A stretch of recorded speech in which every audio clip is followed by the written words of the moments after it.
When I'm not trash talking the squirrels and birds in my backyard at what is quite honestly a very surprising social distancing side effect, I like to answer questions and comments that I get on YouTube, so let's get to it.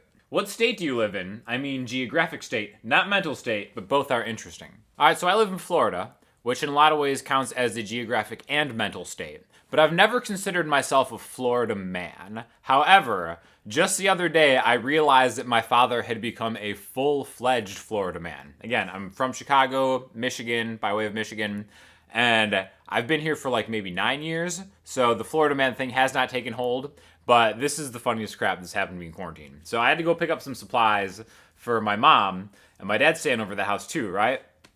So I get these go on the supply run. My mom's like, "Oh my God, thank God you're here. You're just in time." And I'm like, "What?"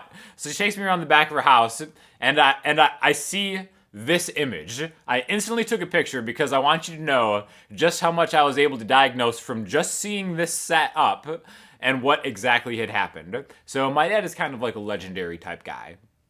And just upon walking into this, I was able to put together this story that, okay, looks like Dad was trying to cut down a branch, couldn't do it. The branch fell into the pond, but didn't fall off of the tree. So he took a pole saw, a new pole saw that he just bought, tried to cut the branch into pieces to make it more manageable, got the pole saw stuck in the branch where he couldn't follow. So he decided to go get an inflatable swan from the pool and then begin a trek out into the middle of the pond to retrieve the pole saw. So luckily, I was there just in time to start documenting this.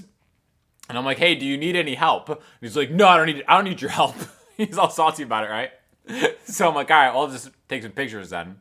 So he's taking a hacksaw on this swan, beginning this journey to the tree, which is by far one of the best picture ever taken on an iPhone was this right here, right? So he's starting to go over there.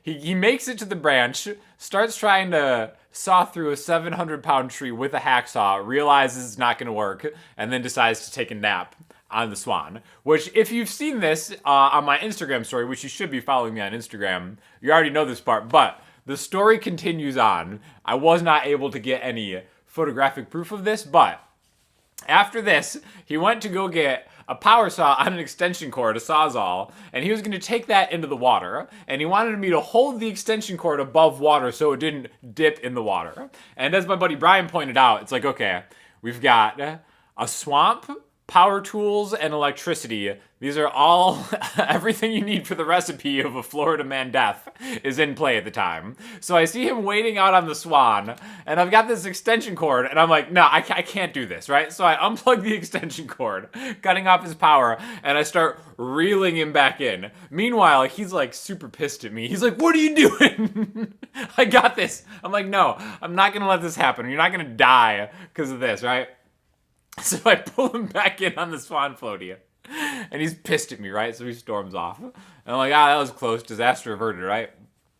So I'm in, give my mom supplies. Little did I know, he sneaks back around. The one thing about my dad, he will not be deterred. That's where I get that can-do work ethic from, right? So we look back. He's got this giant ladder in the pond up against the tree, right? So it's rooted in the mud underwater in a pond. And I'm like, "What are you doing?" And he's like, I'm like, "Do you need help?" And he's like, "No." And then he's like, "Yes, actually, hurry. Come hurry quickly." Because he's about to fall off this ladder, right? 20 feet in the air above this pond. So I run over there, and I'm steadying the ladder. And he's got the Sawzall. He's about to cut this tree down, right? Again, this is like a 700-pound branch.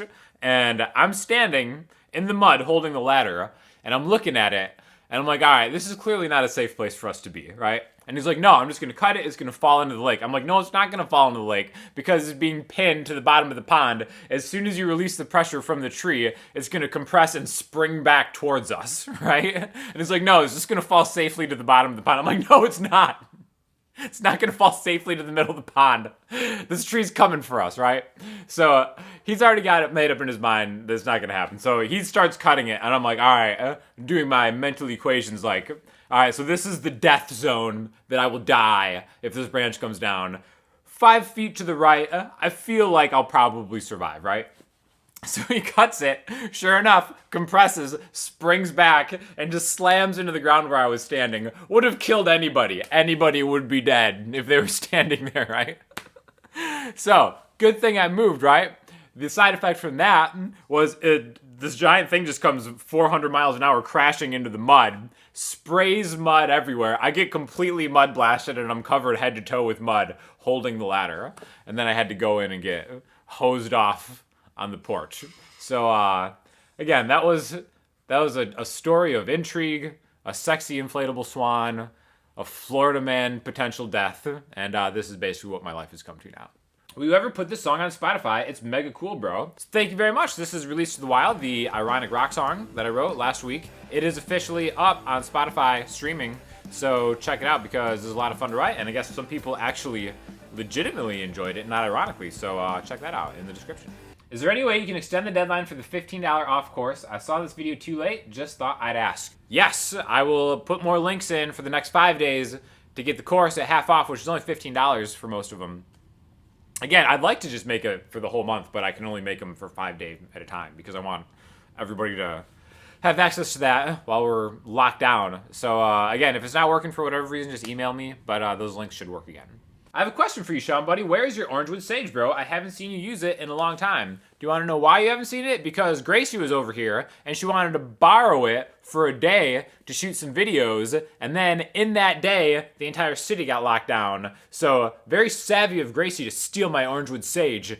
I will not forget that you have that, by the way. Oh, hell yeah, throw that up on iTunes. I've got the original Parador, and will happily buy a retract version.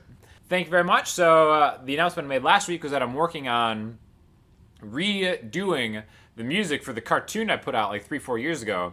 So that's coming along pretty well. I think I might even do some music videos just in the meantime because it's kind of a long-term project that should take me like a month or so. But stay tuned for that coming at you. Hey, Sean, wanted to ask what your opinion is on buying guitars online rather than trying them out in a store first. Have been really getting into acoustic playing and had planned to replace my old cheap guitar. Been doing a lot of research into Taylors at around the $600 to $800 mark.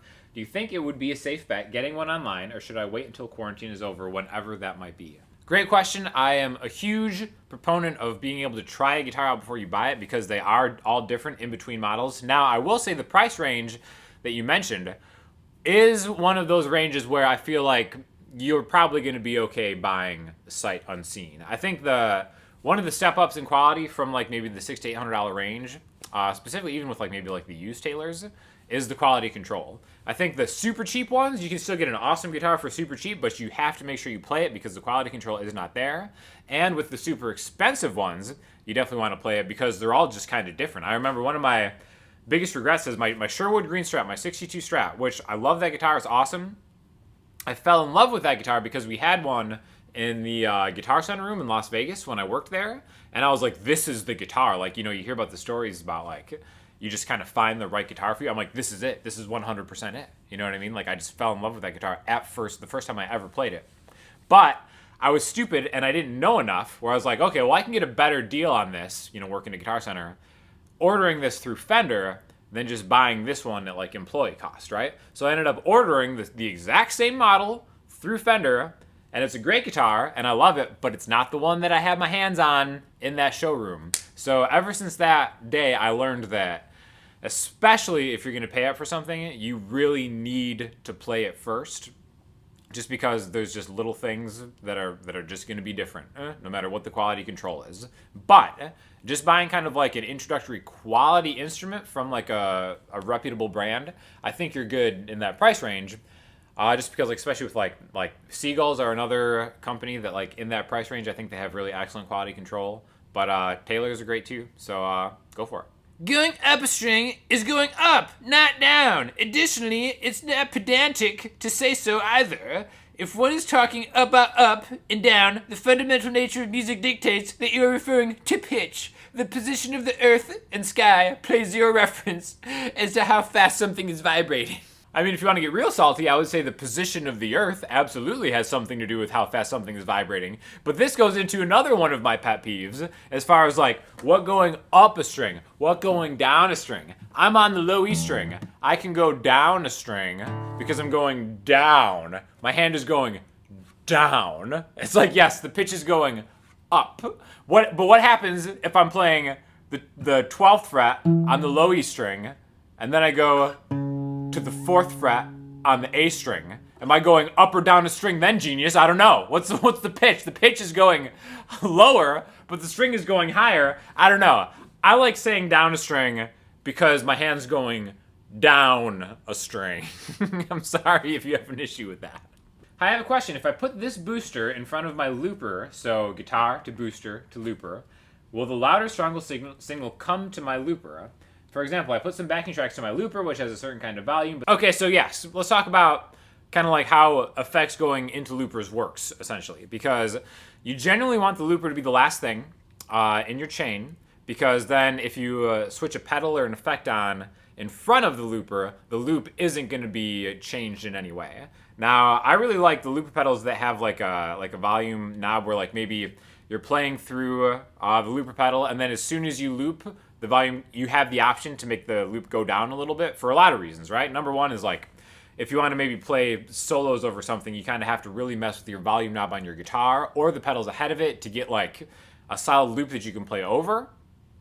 But the important thing to always remember is the looper is just a recording device at the end of your chain. So if you hit a boost in front of your looper after the loop is already going, that boost itself is not going to boost anything coming out of the looper previous to when you pressed it. It is only going to affect the loudness or the boost of the signal that is going through that. Again, just think of like a looper pedal being something that has a recorded piece on it that you cannot manipulate after the fact, because again, that thing is just in time looping around however you played it at the time. And again, if you want to play something louder into the looper pedal, that shouldn't affect the volume of whatever it is there in the first thing. So again, if you guys want more videos on looper pedal stuff, just let me know. But that is kind of like a common question as far as like where to put a looper pedal in a chain and stuff like that.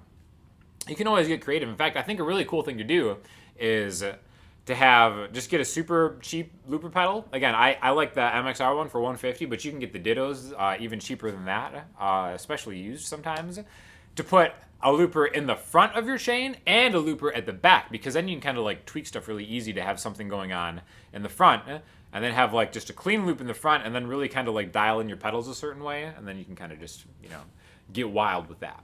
Damn, dude, lower that Adderall dose. My ears can't keep up. Hey, man, the Adderall well has run dry. I guess we'll see what happens. At what skill point do you think a singer-songwriter should start releasing original music?